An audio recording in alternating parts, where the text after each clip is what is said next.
இவ்வளோ பேர் நிற்கிறாங்கல்ல, கரெக்ட் தான். நீ ஒரு சீட்டில் சாப்பிட்டாக்கா அவங்க மற்றவெல்லாம் நிருபரெல்லாம் எடுத்துப்பேன், நிருபருக்கெல்லாம் சொல்லிட்டு இருக்கிறாங்க, வீடியோ எடுக்கிறாங்க, கேமரா என்ன பண்ணுறோம், சாப்பிட்றோம், அவர் போட்டுக்கிட்டோம். இல்லை அது பார்த்து வேணும்னு செய்யலையே, வேணும்னு செய்யலை. லாக் ஓப்பன் பண்ணாக்கா அவங்க உட்கார போகிறாங்க. திடீர்னு வரல, அவங்க வந்தால் பார்த்துக்கணும்னு சொல்லிட்டு அதுக்குள்ள நாங்கள் லாக் பண்ணி சாப்பிட்டுருக்கோம் வந்தாங்க. மாமலா அது மாதிரி தான் பண்ணுவீங்களா? லாக் பண்ணி தான் சாப்பிடுவீங்களா? இல்லை இல்லை, பசங்க இருந்தாங்கன்னா டீனேஜ் ஓட்டு போட்டு இல்லைம்மா, லாக் பண்ணி தான் சாப்பிடுவீங்களா?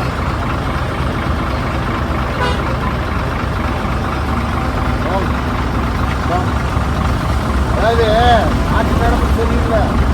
பப்ளிக்கை வந்து ஒரு பாதுகாப்பாக ஒரு எடுத்துகிட்டு போகிறது நீங்கள் லாக் பண்ணிட்டு 2 பேருக்காக லாக் பண்ணுறீங்களா? அது தப்பு இல்லை.